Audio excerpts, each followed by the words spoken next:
Dando continuidade à nossa conversa sobre a vida de Paulo de Tarso, nós vamos hoje entrar no episódio número 41, aqui nesse canal Espiritismo do Século XXI.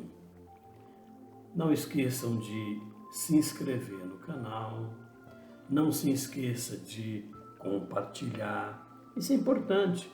Outra coisa importante que a gente sempre fala é que vocês conversem conosco. Paulo de Tarso, como nós já falávamos nos episódios anteriores, Paulo de Tarso tinha resolvido, já estava no final da sua vida de viagens, disseminando o cristianismo, Paulo de Tarso resolve ir para Roma. Entretanto, por problemas que estavam acontecendo em Jerusalém, ele foi requisitado para que fosse em Jerusalém. E ele foi. Antes de ir para Roma, ele foi até Jerusalém. E com ele estava nada mais, nada menos do que Lucas. Lucas sempre foi o seu companheiro abnegado, sempre. Lucas estava com Paulo. Então, antes de ir para Roma, e Lucas já tinha decidido que iria com ele para Roma, Paulo de Tarso chega até Jerusalém. Saiu daquela região da Turquia, de Éfeso, e foram para Jerusalém. Já falamos disso anteriormente. Lá em Jerusalém, quando eles chegaram lá em Jerusalém, eles se hospedaram na casa de um senhor muito querido, que está citado nas cartas de Paulo no Novo Testamento, chamado Minasson. E antes dele conversar com o pessoal lá da igreja onde Tiago, o menor, Tiago, filho de Alfeu, estava, Paulo se hospedou na casa de Minasson.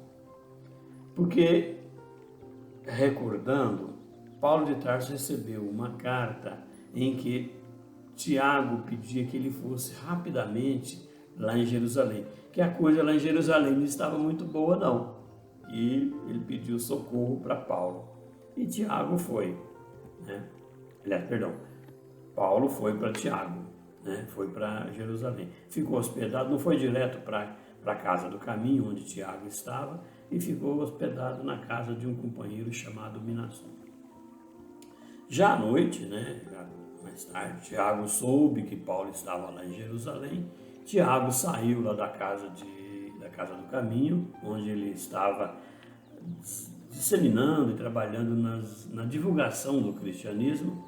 Tiago apareceu, chegou lá para conversar com Paulo de Tarso, né? Cumprimentou, numa atitude muito humilde, também estava muito já idoso, porque envelhece muito, né, meus caros? As pessoas que trabalham muito, que têm muitas atividades no dia a dia, o envelhecimento é mais rápido, né? Como Paulo de Tarso já estava bem idoso, abatido, já bem debilitado, ele encontrou Tiago também nessa condição.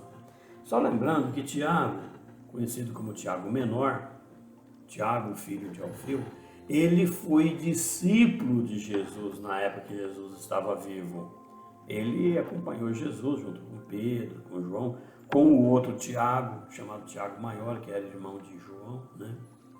E com isso, Tiago chegou lá para conversar. O Paulo de Tarso, nós já falamos em capítulo anterior, ele teve uns probleminha com Tiago. Não sei se vocês se lembram, né?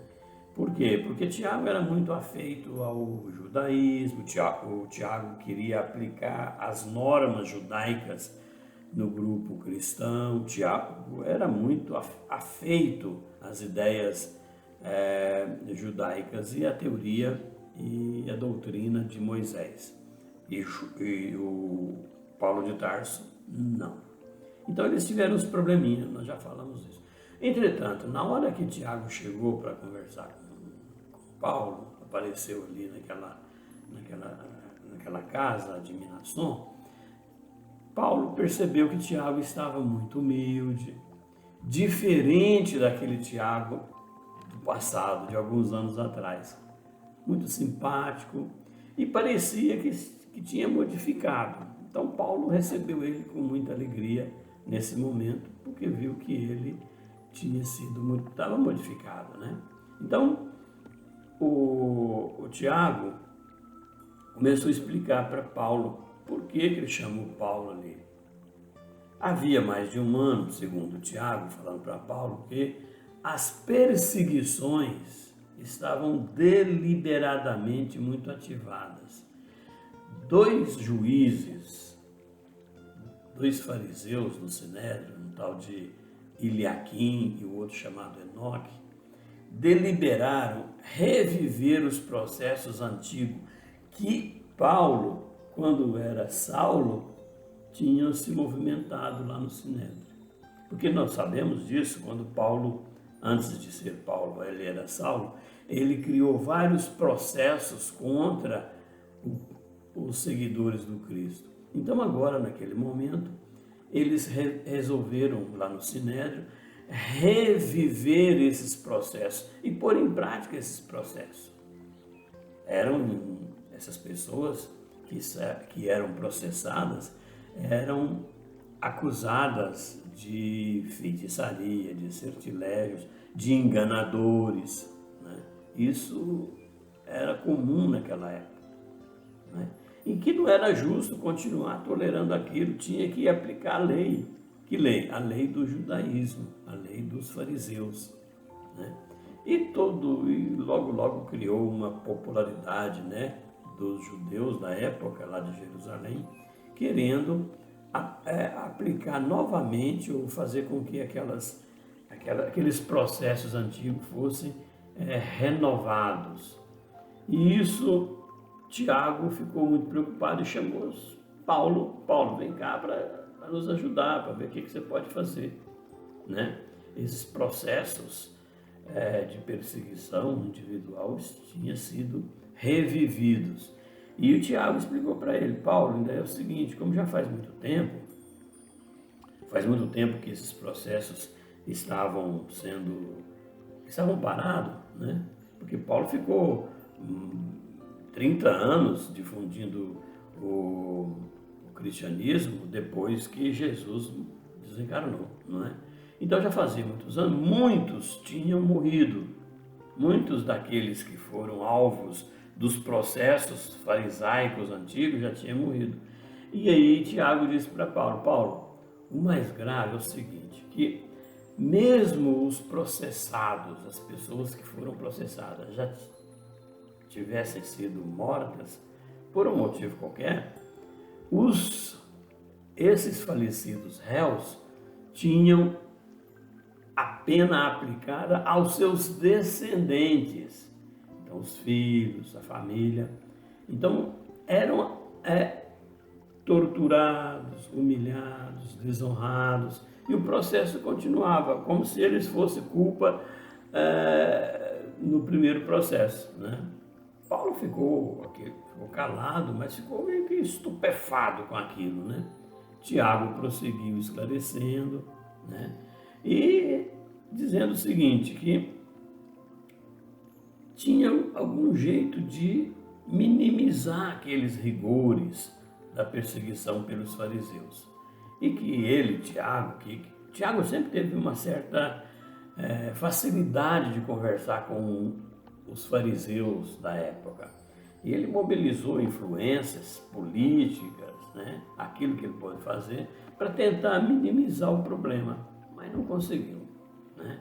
Procurou sempre manter aqueles serviços de assistência aos desvalidos, aqueles serviços de caridade que sempre o grupo dos homens da Casa do Caminho faziam e fizeram, né?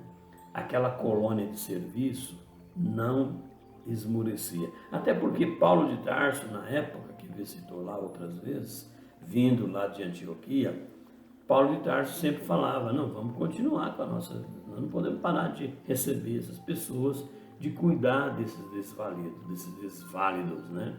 Então, depois disso, o Tiago explicou, depois de vários entendimentos, né, eles tiveram a satisfação de abrandar um pouco o rigor daquelas leis aplicadas, no caso dele específico de Paulo de Tarso. Mas era importante que Paulo viesse, né, e que Paulo deveria atender os quesitos, né, que o Sinédrio lhe apresentaria por intermédio de Tiago. Então, na verdade, meus caros, Tiago estava lá conversando com ele, porque Tiago tinha que apresentar para Paulo algumas exigências que o grupo do Sinédrio pedia para Paulo, para que não fosse totalmente preso, porque a ideia inicial era de prender Paulo de Tarso. Então, primeira coisa, eles exigiam que Paulo renegasse o carpinteiro de Nazaré.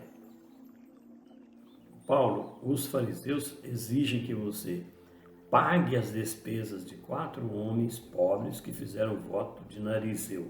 Se vocês quiserem observar isso, procure isso na internet, o que é um voto de narizeu. Vocês vão entender bem. Tá? Então, tem que comparecer com esses 4 homens no templo de Jerusalém durante 7 dias consecutivos, para que todo o povo possa ver que você continua um bom judeu e um leal filho de Abraão, e que você está inteiramente ligado com o judaísmo. Então Paulo tinha que patrocinar isso, não é? À primeira vista, a demonstração poderia até parecer meio pueril, meio comum. Entretanto, como vê Paulo, o Tiago falou, né? Isso é para satisfazer a vaidade farisaica. O fariseu quer isso para diminuir o Paulo e mostrar para a população que Paulo estava meio alucinado, que agora ele voltou em si e ele não é mais cristão, né?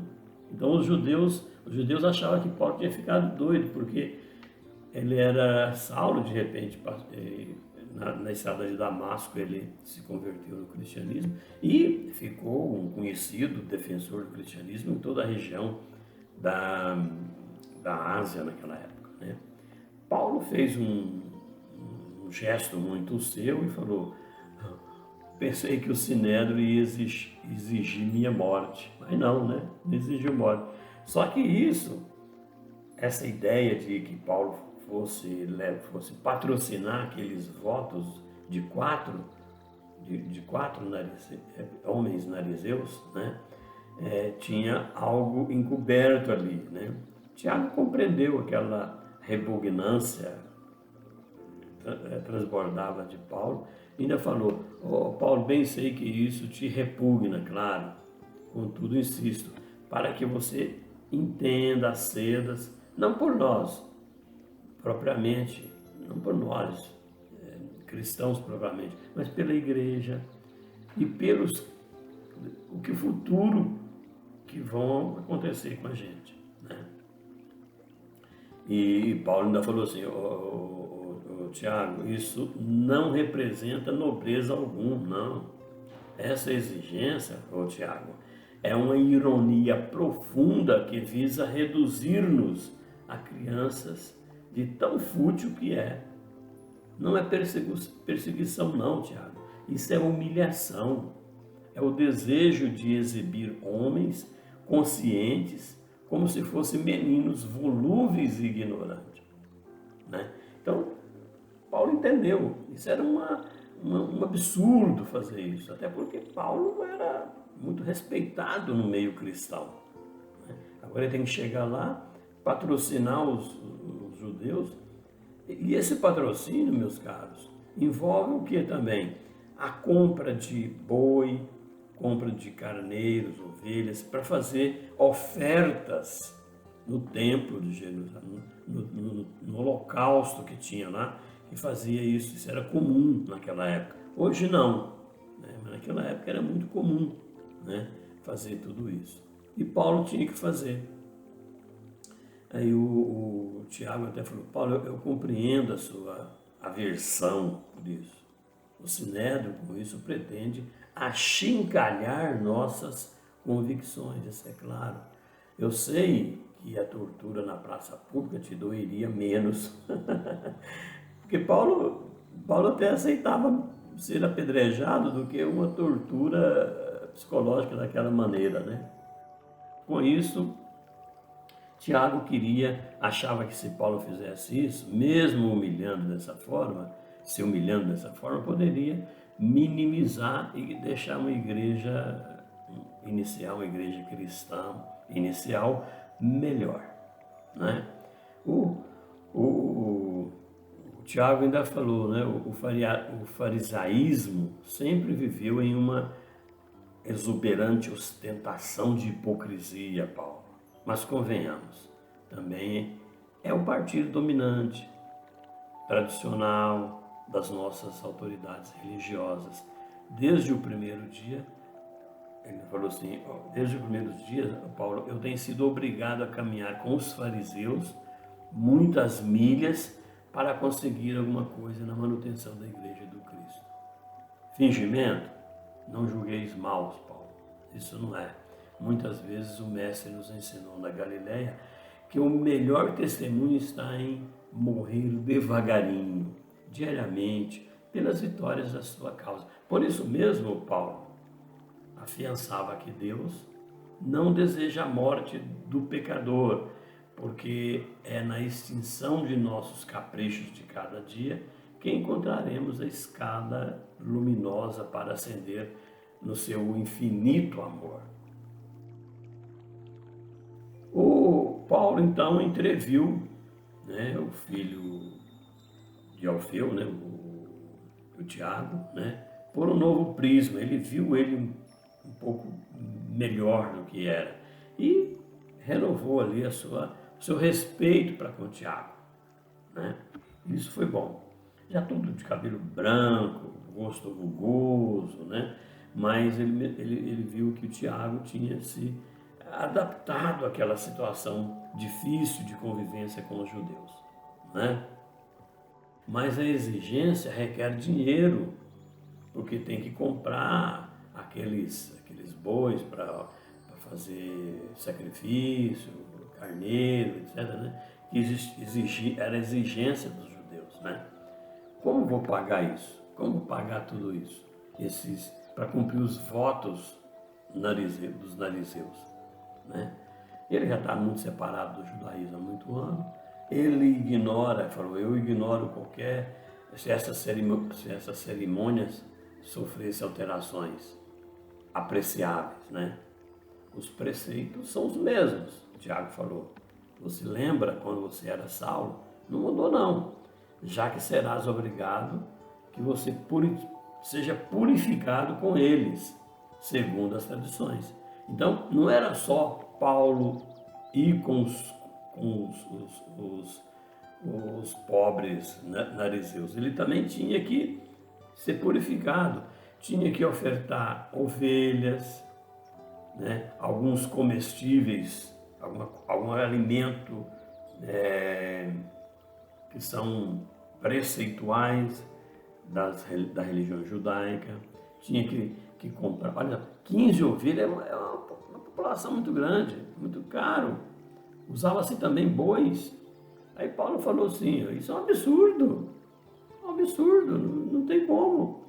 A autoridade religiosa exigir que cada narizeu esses animais para o serviço de consagração.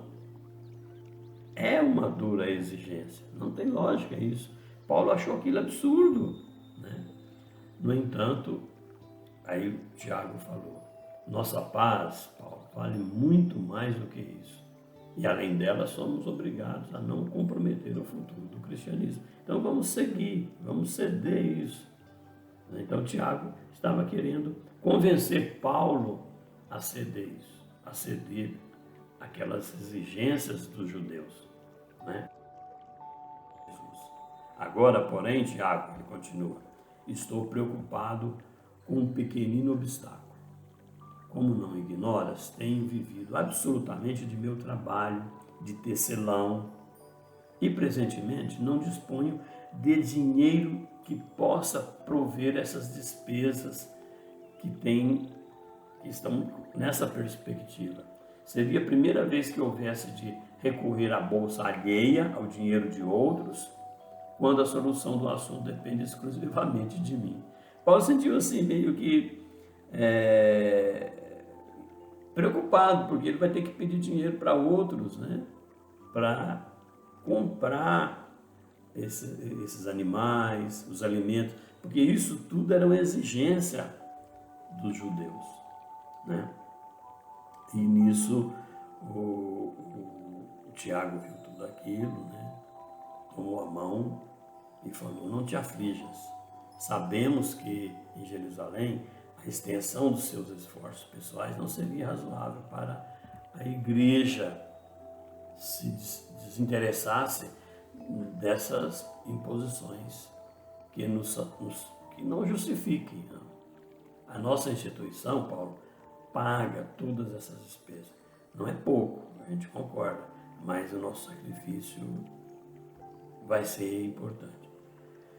Bom, com isso, Paulo viu que tinha onde buscar o dinheiro para pagar as despesas exigidas pelos fariseus.